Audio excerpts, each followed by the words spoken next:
Have you ever had something so catastrophic to happen in your life?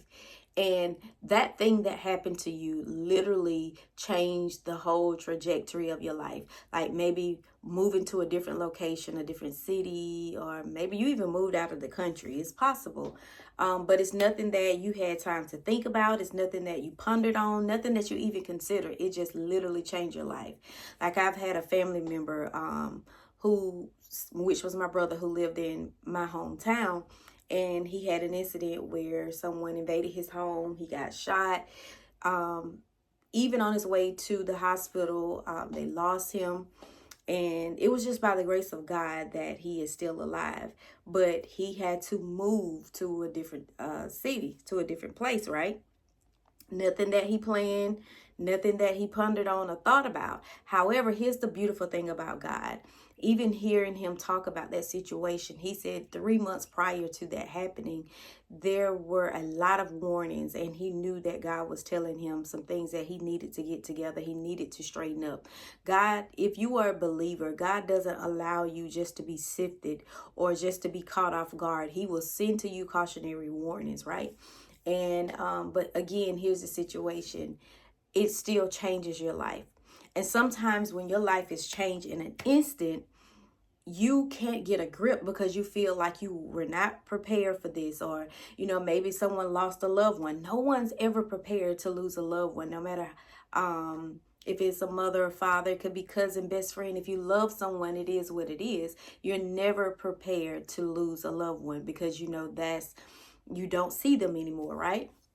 And so it changes your life. But I'm saying all of that to say this: for those of you that if you've looked at some of my videos, or if you've experienced coming to any of my events or my speaking engagements, you know that I am a person that is really big on purpose. I'm really big on identity. And I just recently shared how in 2014 I had written a book entitled Proclaim Your Freedom. The subtitle is Finding Your True Identity. The weird thing is, I could not, looking back, put words to some of the struggles or some of the battles that I was going through. There were still certain things that I was uncertain about, but here I am writing about, freedom. And here I am writing about telling someone how important it is to find your identity. Although in this book, I literally told my own personal stories, my own experiences. And I remember the day I had the book signing, I had it at, I had several book signings, but the very first one was at a local bookstore in my hometown. And I remember that night when I drove back, which I live probably like 45 minutes outside of my hometown. But I remember lying in my bed. And that night, I just heard notifications going off on my phone, like back to back, back to back, back to back. Like I literally did not get any sleep. But I can't lie to you, that night, it was, I was fine. It was fine that I didn't get any sleep, because when you know that you are doing what God has called you to do, there are going to be things that is going to transpire in your life.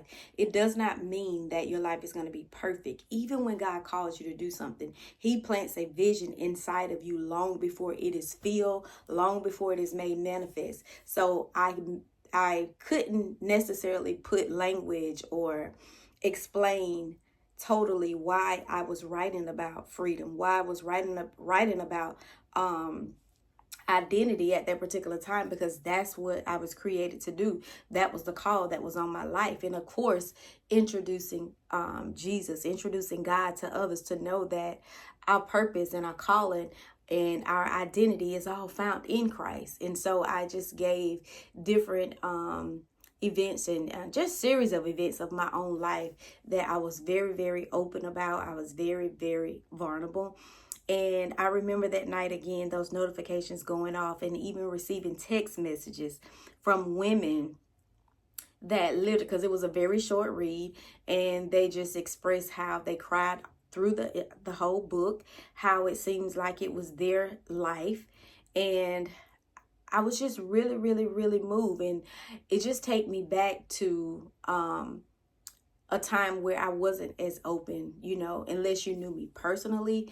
I was very, very open, because people that I love, I literally share personal things with people that I love and that I feel that I can trust. But over the course of my life, things have happened with how I handle, just being open and vulnerable with anybody. So that's another story for another time.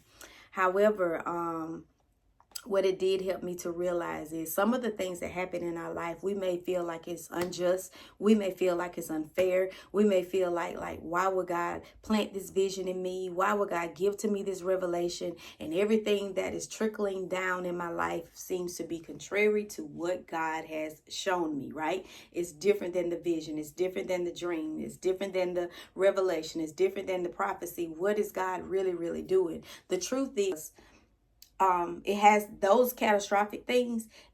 It pushes destiny into motion. We don't realize that place that catastrophic moment pushed us into, we may have never chosen to be in that place. We may have never asked for that moment to transpire in our life, but it is those things that pushes us, our destiny, into motion, and it's not by coincidence. The thing is, when God gives to us a vision, we are so caught up in that moment that we don't realize that there are things that has to happen in our life. There are things that has to unfold in our lives, and there's an appointed time that God has already orchestrated. So no matter what we do, we can't force visibility. We can't force a promise. We literally have to wait for that appointed time. And those catastrophic things that happen in our life, those moments that we dread, those are the moments that develop us. Those are the moments that mature us. Like you've probably prayed a prayer, God enlarge my territory, but it is those confined moments that God puts us in to help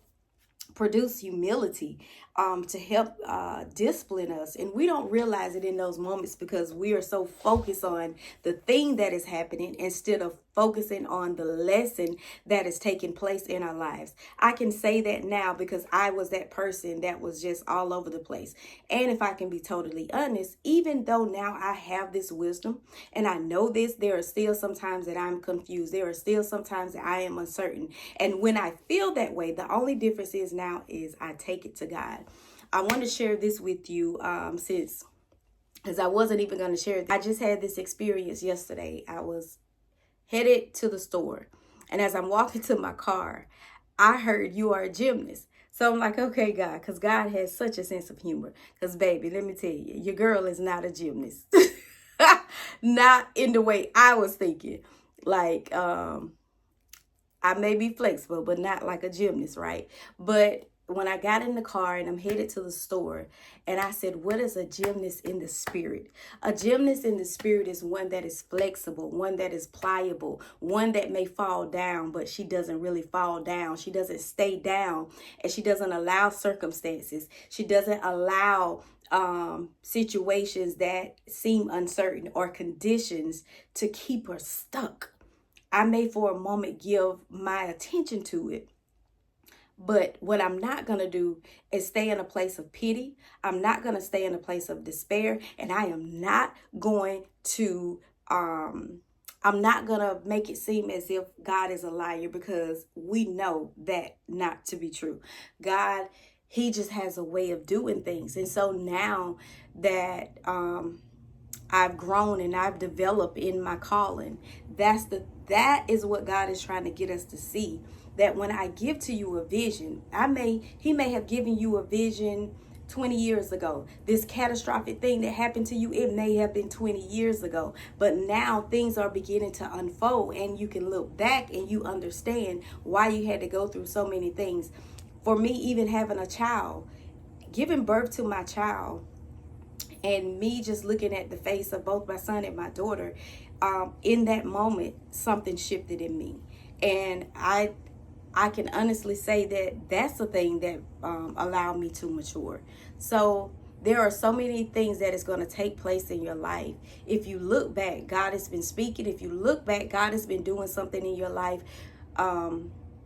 practically all of your life. But sometimes, again, we are so focused on the conditions, we're so focused on our pain. And baby, can I tell you that purpose is so much bigger than pain. Pain is needed because that is the thing that will push you out of your comfort zone. That is the thing, maybe for a minute you feel like anxiety rising up in you, but it brings you to life, and now you feel like, I'm ready to take a risk because I don't like what I'm feeling. So instead of responding to the anxiety, what I do now, I take the anxiety, I take the fear, I take the condition, I take the circumstance, I take the problems, I take the issues, and I lay them at the feet of Jesus.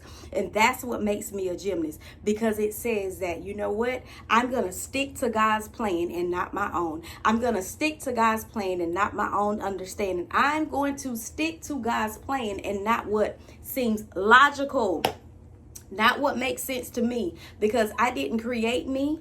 I didn't make my own will and my own plans before the foundation of this earth. I don't have the power to do that, right? So God knows more about me than I know about myself. And so when he said that to me, as I was getting in the car, it helps me to know that even now today, how I am still growing in different areas of my life, because I understand that there's nothing that I can do to shift the timeline of my life. And in the past, when I've done so, ask me, how did that work out? I messed up a lot of things. I made bad choices in my life that I later regretted. I was just telling my daughter today about, when I first had her, and I allowed fear to overwhelm me. And it made me make short-term goals. Like, I was afraid to go back to college because this was not added into my plan. You know how we make plans for our lives before we get out of high school? It was not a part of my plan to have a baby, but my child was here. And all I know is that I needed to provide for her in the moment. And so I started working like these dead-end jobs. My mind, I just felt like all I had to depend on was me, that I can truly trust. Because if you've had a lot of people to fail you, if you had a lot of people to show you by actions in your life who they really are, then you know in that moment that you don't want that for your child. And so I wanted the best for my child, but I didn't realize that what I was doing in that moment was making decisions based off of fear. Like I had to have something right then. And sometimes, y'all, we just got to go through. Sometimes you got to deal with the condition, because that's the thing that grow you up. That's the thing that mature you. And so we abort that moment because we don't like the way it make us feel, whether it's fear, whether it's hardship, whether it's a difficult moment. We may not be able to comprehend it, but every moment is not meant to run from. Every moment is not meant to dictate and make decisions to get you out of a situation. Sometimes God puts us in a situation because it is really preparing us for the bigger thing that God has for us, right? He knew when I was going to have a child. He knew when I was going to go through a divorce. He knew when I was going to be betrayed. He knew when I was going to make bad decisions for myself. He knew moments that I would cry more than I would laugh. He knew that, there would come a time where, guess what? I'll be a gymnast. I'll become flexible. I'll become pliable, where I'll get back up. I'm okay with being stretched. I'm okay with being in an uncomfortable season, even when I feel a little uncertainty. And I'm like, you know what? I trust God. God got this, right? And I know that whatever God has for me is so much bigger than me. It's so much bigger than my pain. So much bigger than whatever things I have gone through in the past. And we've got to learn to let the past be the past. Stop bringing them into the place that you're in now. Sometimes you can't honor your blessings, or you can't appreciate your blessings and have gratitude for them, because our mind has not been renewed, and we are still giving breath, we're still giving life to the past as if it is relevant. It is no longer relevant if it is causing you to resuscitate old things that causes negativity, that causes you to look at other people sideways. Let those things die. Really didn't even mean to get all off topic, because I was just really wanting to share with you how some things can put your destiny into motion, and not to start being offensive towards God just because things are happening in your life that you didn't vouch for. And you feel like at this time in my life, things should be different. Again, there's an appointed time for everything under the sun, and you will know when that time is.